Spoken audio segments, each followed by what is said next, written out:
Shalom, senang sekali boleh berjumpa kembali dalam program Waymaker. Kita akan mendengarkan firman Tuhan dari Injil Matius 16 ayat yang ke-24. Demikian firman Tuhan. Lalu Yesus berkata kepada murid-muridnya, setiap orang yang mau mengikut aku, ia harus menyangkal dirinya, memikul salibnya, dan mengikut aku. Dari firman Tuhan ini saya ambil tema pengikut atau penggemar. Saudara, yang namanya penggemar itu mengikuti seseorang karena melihat ada sesuatu yang berbeda dibandingkan dengan yang lain. Nah, kita melihat di dalam kitab Injil, mana-mana Tuhan Yesus pergi, maka ada banyak orang mengiringi dia, berbondong-bondong. Karena apa? Yesus melakukan banyak mujizat-mujizat. Yesus mengajar yang belum pernah diajarkan oleh orang-orang pada zamannya Yesus hidup. Sehingga kemanapun dia pergi ada banyak orang, saudara. Nah, dia melakukan mujizat demi mujizat. Tetapi apa yang terjadi? Waktu Tuhan Yesus ditangkap, satu persatu meninggalkan dia. Termasuk murid-muridnya sendiri pun yang sudah bersama-sama dengan dia selama 3,5 tahun pelayanan dan melihat sendiri dengan mata kepala sendiri mujizat demi mujizat dilakukan Tuhan Yesus. Juga pada waktu Yesus ditangkap, mereka mundur, meninggalkan. Artinya penggemar itu hanya sebatas ya mereka mengikuti karena kagum. Kalau dalam bahasa gaulnya, dalam bahasa sekarang ini, fans. Jadi banyak fansnya. Nah di sini sekarang kita mau melihat sebagai orang Kristen, kita ini masuk kategori mana? Pengikut atau penggemar saja. Kita ikut ya karena kita melihat ada banyak mujizat. Tapi begitu tidak terjadi mujizat dalam kehidupan saudara, apakah saudara masih menjadi pengikut? Firman Tuhan jelas mengatakan, kalau kita mau menjadi pengikutnya, kita harus menyangkalkan diri, menyangkal dirinya. Nah, di dalam Injil Lukas pasal 5 ayat yang ke-11, waktu murid-murid pertama dipanggil oleh Tuhan Yesus, mereka adalah pekerjanya penjala ikan, lalu dipanggil sama Tuhan menjadi penjala manusia. Dalam ayat yang ke-11, Lukas 5 ayat 11, dan sesudah mereka menghela perahu-perahunya ke darat, mereka pun meninggalkan segala sesuatu lalu mengikut Yesus. Artinya meninggalkan segala sesuatu bukan berarti saudara meninggalkan pekerjaan saudara, bukan berarti saudara meninggalkan sekolah saudara, bukan saudara. Tetapi mereka meninggalkan segala sesuatu yang dimaksud di sini adalah memprioritaskan Tuhan Yesus, menomorsatukan Tuhan Yesus. Jadi segala sesuatu yang bukan prioritas itu mereka tinggalkan, tapi mereka nomorsatukan Tuhan Yesus. Menanggalkan segala sesuatu. Termasuk di dalam hal ini, kalau saudara mau menjadi pengikut Yesus, tentunya ada kesukaan-kesukaan saudara. Hobi enggak salah. Tetapi kalau hobi itu, kesukaan itu sudah mengalahkan Yesus dalam hidupmu, hobimu, kesukaanmu sudah menjadi nomor 1, sementara Yesus nomor 2. Nah ini harus saudara tinggalkan. Nah inilah yang Tuhan mau. Meninggalkan segala sesuatu, menjadi pengikutnya, menomorsatukan Tuhan Yesus. Karena firman Tuhan mengatakan dalam Galatia 2 ayat yang ke-20, hidupku bukannya aku lagi, tapi Yesus yang hidup di dalam. Dengan kata lain, kita mengakui bahwa sekarang ini memang secara fisik saya ini memang masih yang lama. Tapi setelah saya menerima Yesus sebagai Tuhan dan Juru Selamat, saya adalah ciptaan baru di mana hidupku bukannya aku lagi, tapi Yesus yang hidup, Yesus yang berkuasa, Yesus yang mengendalikan hidup, Yesus yang menjadi nakoda di dalam hidup. Yesus yang menjadi nomor satu. Nah, ini yang Tuhan mau. Dia yang menjadi nomor satu dalam hidup kita. Karena memang firman Tuhan mengingatkan kita dulu adalah orang berdosa. Tetapi sudah dibeli dan dibayar lunas oleh darah Yesus. Pada waktu kita mengambil keputusan terima Yesus sebagai Tuhan satu-satunya dan juru selamat dalam hidup. Maka hidup kita ini bukan punya kita lagi, tapi milik Yesus. Nah, inilah yang dimaksud dengan menyangkal diri, saudara. Jadi segala keegoan kita, segala keakuan kita, segala keangkuhan kita, kesombongan kita, semuanya itu turun tahta, saudara. Yesuslah yang terutama di dalam. Yesus yang menjadi nomor satu di dalam.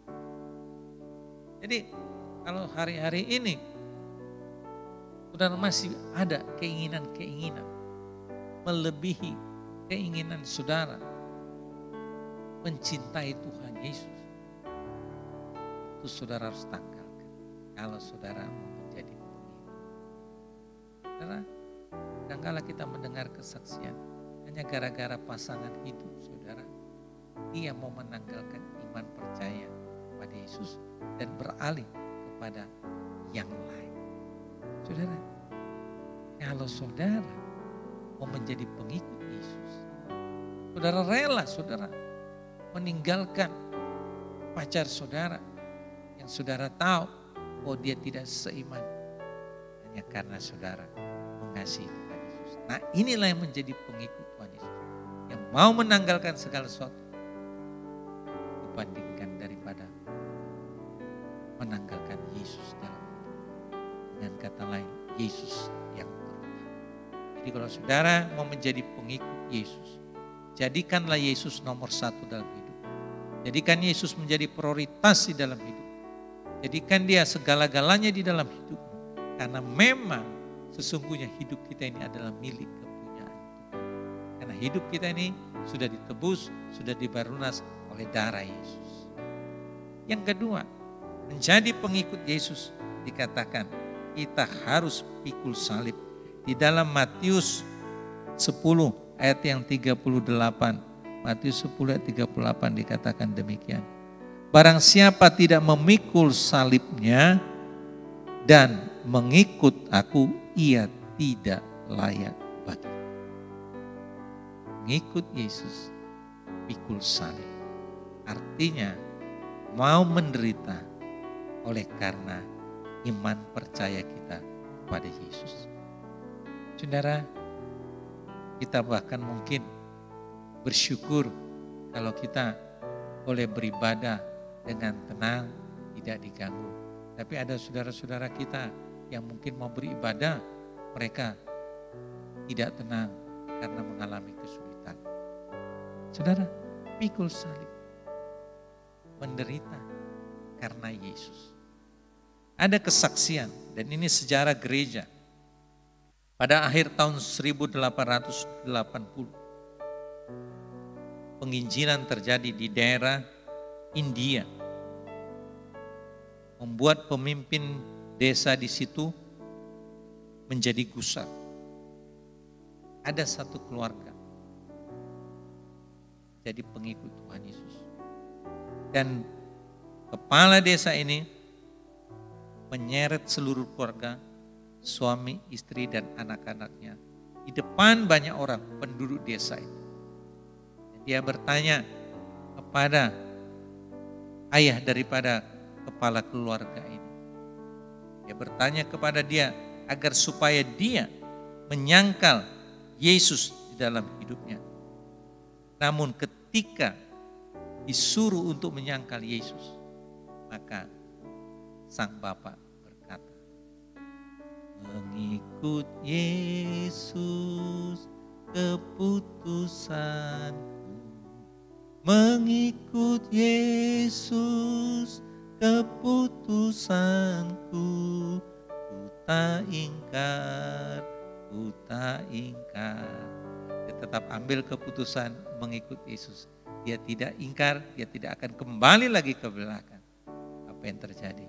Anak-anaknya dibunuh seketika. Lalu kemudian Dia tanya lagi untuk dia menyangkali imannya kepada Yesus. Apakah engkau tetap mau mengikut Yesus? Kalau tidak, istrimu akan dibunuh. Lalu apa jawaban daripada Bapak ini?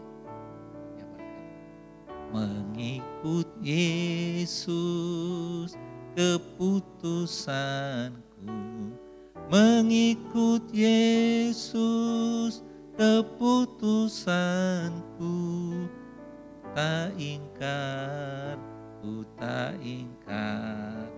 Dia tetap berkata mengikut Yesus. Dia tidak akan kembali lagi ke belakang. Lalu apa yang terjadi? Istrinya. Saudara, kemudian Bapak ini lagi tanya lagi sama kepala desa ini. Kenapa engkau tidak mau menyangkali Tuhan Yesus? Apakah engkau tetap menjadi mengikut Dia? Maka Bapak ini berkata, kembali dia menjawab kepada kepala desa ini. Dia berkata, salib di depan, dunia di belakang. Salib di depan, dunia di belakang. Ku tak ingkar, ku tak ingkar. Dia tetap berkata, tidak akan kembali lagi kepada kepercayaan yang lama. Apa yang terjadi? Dibunuh. Seketika itu juga di hadapan begitu banyak orang. Satu keluarga ini. Tapi beberapa saat kemudian kepala desa ini berpikir, kenapa ya dia mau mempertaruhkan nyawanya hanya oleh karena mengikut Yesus. Dia bertanya-tanya sehingga sampai pada suatu keputusan. Akhirnya dia mengalami sesuatu. Lalu kemudian dia kumpulkan seluruh penduduk desa itu. Dan di hadapan penduduk desa itu, kepala desa itu berkata, mulai hari ini saya menjadi pengikut Yesus. Orang-orang yang mendengarnya kaget. Tetapi mereka juga mengambil keputusan yang sama seperti kepala desa. Akhirnya satu desa itu menjadi pengikut Yesus. Mereka diselamatkan. Oleh karena kesaksian daripada satu keluarga yang mau pikul salib. Sekalipun nyawanya menjadi taruhan, dia tetap putuskan ikut Yesus. Dan buahnya satu desa diselamatkan. Saudara mau menjadi pengikut Yesus, harus mau pikul salib. Yang terakhir, menjadi pengikut Yesus dikatakan mengikut aku. Artinya mengikut aku, mengasihi Tuhan. Firman Tuhan berkata Yohanes 14 ayat 15, jikalau kamu mengasihi aku, kamu akan menuruti segala perintahku. Artinya, kalau saudara mau menjadi pengikut Yesus, apapun yang Tuhan perintahkan, kita taat. Karena firman Tuhan tidak pernah salah. Karena firman Tuhan tidak pernah membawa kita kepada keadaan yang tidak baik. Tetapi justru firman Tuhan membawa kita kepada hari depan yang penuh harapan, kepada keselamatan. Jadi menjadi pengikut Yesus adalah taat, lakukan segala perintahnya. Walaupun mungkin secara manusia saudara berpikir sepertinya sukar. Tapi kalau saudara mengasihi Dia, menjadi pengikutnya, lakukan dengan sukacita. Maka saudara menjadi pengikut Yesus yang setia. Haleluya. Amin. Mari kita berdoa. Bapa, hamba berdoa bagi jemaat yang mendengarkan firman Tuhan pada pagi hari ini. Jadikanlah mereka menjadi pengikut-pengikut Yesus yang setia. Apapun situasi, apapun tantangan yang mereka hadapi. Hamba percaya kuasa Allah, kuasa Roh Kudus, tangan Tuhan yang kokoh memegang dan menjamin hari depan mereka. Terima kasih Bapak. Dalam nama Yesus, jadikan mereka pengikut-pengikut Kristus yang setia, yang militan untuk kemuliaan bagi nama. Dalam nama Yesus, hamba sudah berdoa dan mengucap syukur. Haleluya. Amin. Tuhan Yesus